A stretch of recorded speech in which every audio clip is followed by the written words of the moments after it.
अख्तियार कमेटी बनाने पर मजबूर हुए। वो कमेटी किस दिन बनी? 14 अक्टूबर के आप ही के पार्लियामेंट हाउस के अंदर धरने के नतीजा में बनी। बिल्कुल उसी कमेटी से जिसमें परवेज खटक साहब हेड कर रहे हैं, उस कमेटी को अली मोहम्मद खान साहब मेंबर हैं, Arbab Shahzad adviser to prime minister, Imran Khan साहब वो मेंबर हैं और सेक्रेटरी फिनांस मेंबर थे। तो उस कमेटी के साथ 4 मीटिंग्स हमारी हो चुकी थी। उस कमेटी में अगर कोई दीगर लोग आकर घुसे मीटिंग मुज़ाकरात के लिए, अगर मॉरली तंजीमी एतबार से देखें तो फिर वो ज्यादती कर रहे थे, लेकिन फिर भी हमने इतराज नहीं किया। तो दोस्तों, बिल अगर उस कमेटी के साथ होने वाली 4 मीटिंग्स में यही मामला तय पा चुके थे, इन मुतालबात की अनाउंसमेंट होना थी। अनाउंसमेंट के दरमियान में उसके ऊपर इम्प्लीमेंटेशन या अनाउंसमेंट को जल्द करवाने के लिए कोई साथियों के कहने पे और हमारे अपने भी साथियों के ये ख्यालात रहे हमेशा, मुस्बत सोच और मुस्बत ख्याल का होना, मुस्बत इरादा होना खुश आइंदा है, हम इसके खिलाफ नहीं है। तो लाहौर में एपका के तीनों दड़ों को एक करने का एक मूव चली, उसमें भी हमने अपने आप को पीछे नहीं होने दिया, शाना पिछाना शामिल हुए, उसमें खुलकर अपना साथियों को मौका दिया, वेलकम किया। ये नहीं देखा कि एपका 3 है तो तीनों में से जिसकी कारकर्दगी ज्यादा है, जिसकी वर्किंग ज्यादा है, उसको कोई बड़ी अहमियत दी जाए, सबको बराबर तस्लीम कर लिया। ये भी एपका को एक करने की तरफ अल्लाह ताला की मेहरबानी से आप ही की तरफ से, आप ही के प्लेटफॉर्म की तरफ से एक बहुत बड़ा बोल्ड स्टेप था कि सल्तान मुजद्दिदी को भी सूबाई सदर तस्लीम कर लिया, जफर अली खान साहब को भी कर लिया, हम भी सूबाई सदर हैं। इसी तरह बनारस खान जदूर साहब, पाचा खान साहब और तीसरी तंजीम के तौर पर मैं भी मरकजी सदर था। तीनों मरकजी सदूर ने और मरकजी सेक्रेटरी जनरल साहबान ने मिल बैठकर ये फैसला किया कि ये जो अलायंस बन रहे हैं, कभी कोऑर्डिनेशन काउंसिल जन्म ले लेती है, कभी लेबर तहरीक पैदा हो जाती है, कभी ग्रैंड अलायंस के नाम उभर रहे हैं और कभी हकीका के नाम पैदा हो रहे हैं। तो इनमें तीनों दड़ों के, तीनों तंजीमों के मरकजी सदूर सेक्रेटरी जनरल साहबान ने सैर असर बहस करने के बाद ये तय किया कि एपका को एक कर दिया जाए, तो किसी अलायंस, किसी इत्तेहाद को एपका के मुतबादल या एपका को रिप्लेस करने के लिए ऊपर आने से 100% बेहतर है कि एपका को एक करके हम एपका के प्लेटफॉर्म से एहतजाज की कॉल भी दे, एपका ही लीड करे, एपका ही चार्टर ऑफ डिमांड हुकूमत को पेश करे। इस बात के ऊपर क्यों मजबूर हुए कि ये नजर आ रहा था कि एपका को पीछे करने की साजिशें हो रही हैं और किसी और नाम को मरूफ करने की तरफ मामला चल पड़े हैं। उसमें ब्यूरोक्रेसी भी शामिल है। इस्लामाबाद की ब्यूरोक्रेसी ने ये रोल रहमान बाजवा की सूरत में ये एक किरदार सामने लाए और उनका फरवरी मार्च 2020 में 33 डेज या 35 डेज का जो एहतजाज और धरना था इस्लामाबाद सेक्रेटेरिएट के अंदर, वो उसी ही का ये रिजल्ट है। उस एहतजाज में सेक्रेटेरिएट एसोसिएशन नहीं थी, ये रहमान बाजवा को उनके ऑफिसर्स ने प्रमोट किया, ब्यूरोक्रेसी ने प्रमोट किया और एजेंडा क्या दिया? डिस्क्रिमिनेशन का खात्मा, इसके अलावा दूसरी कोई डिमांड नहीं रखनी। One agenda. आज आप मेरी ये बात गौर से नोट करें। फिर बार बार साथी पूछते हैं, ये इजलास करने का मकसद भी यही था कि तमाम साथियों को आगाह किया जाए हालातों वाक़यात से। एक एक साथी को यही बातें जब बताना पड़ती हैं तो एक एक घंटा एक साथी को एक्सप्लेन करने में लग जाता है। अगर आज इधर बैठकर भी आप साथी मेरी बात सुनने की बजाय अपनी गप्पों में लगे रहेंगे तो फिर एट दी एंड कहेंगे कि फिर ये हुआ क्या, ये क्यों हुआ कि हम 10 फरवरी को क्यों नहीं गए।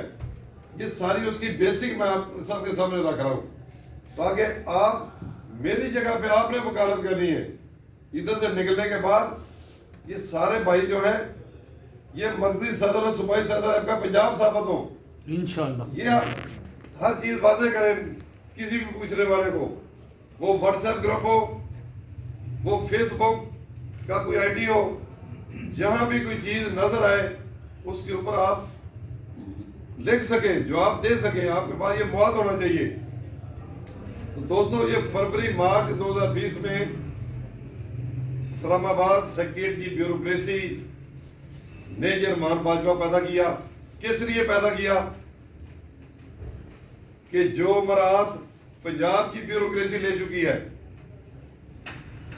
वो मराहत उनका लेना इस्लामाबाद की ब्यूरोक्रेसी के मंशा थी कि 150% पंजाब की ब्यूरोक्रेसी को मिला है, एक असिस्टेंट कमिश्नर को मिल गया है, डीसी को मिल गया है, डीजी साहबान, डायरेक्टर साहबान, सेक्रेटरी साहबान और चीफ सेक्रेटरी तक ले रहे हैं। तो वफाक साइड पे आज भी इस वक्त भी उन्हें उस 150% के पैरेलल कुछ नहीं मिला इस्लामाबाद की ब्यूरोक्रेसी को। तो ये चलते चलते अगीगा पैदा कर ली गई। तो वो इत्तेहाद जो हमारा लाहौर में 7 जनवरी 2021 को हुआ, जिसमें यह तय पाया कि सिर्फ एपका पाकिस्तान आगे मुत्तहिदा प्लेटफॉर्म जिसमें तीनों मर्कजी सदूर, मर्कजी सेक्रेटरी जनरल साहबान लीड करेंगे पूरे पाकिस्तान को, जिसके ऊपर हमने इत्तेफाक किया। निजतों पे शक पहले से नहीं करना चाहिए, हमने नहीं शक किया। मालूम था कि ये अकीका के होते हैं इनके पास, लेकिन उन्होंने ये ऐद किया कि ये सब चीजें छोड़ देंगे, सिर्फ आपका पाकिस्तान जो है इसको चलाया जाएगा। तो दोस्तों 26 जनवरी और 2 फरवरी के एहतजाज का ऐलान हुआ मुत्तहिदा प्लेटफॉर्म से, और उसी में 10 फरवरी का भी ऐलान था इस्लामाबाद के धरना के वाला से। तो 26 जनवरी का जो एहतजाज हुआ उसमें आपने देखा कि पंजाब में एपका के तीनों प्लेटफॉर्म मौजूद थे। एक गेट सरदार मुजद्दिदी और जफर अली खान साहब ने बंद किया हुआ था। हम एमओ कॉलेज की तरफ से जो रैली लेकर आए तो दूसरे गेट का रुख हमने कर लिया, क्योंकि ऐलान किया था कि दोनों गेट बंद करने हैं। बाद लोगों ने उधर भी ये गलतफहमियां पैदा करने की कोशिश की कि जब ये तय हो गया कि इकट्ठे हैं तो वो मेन गेट के ऊपर सरदार मुजद्दिदी और जफर अली खान साहब खड़े हैं, तो भाई साहब उधर दूसरे गेट की तरफ क्यों चले गए, वो फिर अलग हो गए।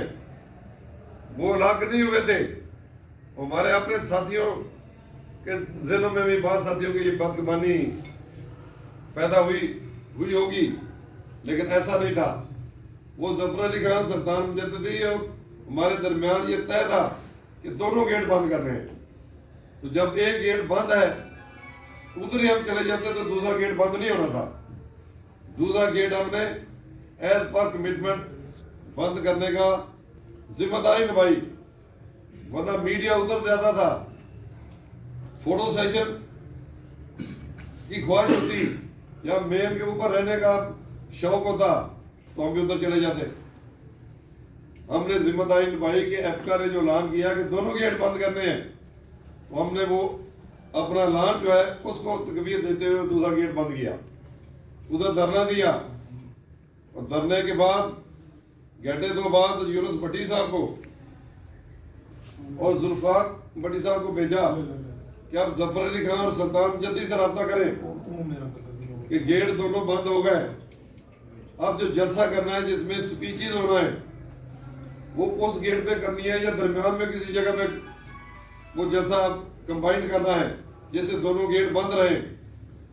तो ये साथी जब गए तो जफर अली खान और सुल्तान जद्दी हमारे वाले गेट की तरफ आ गए तो हमने उन्हें वालहाना अंदाज में वेलकम किया।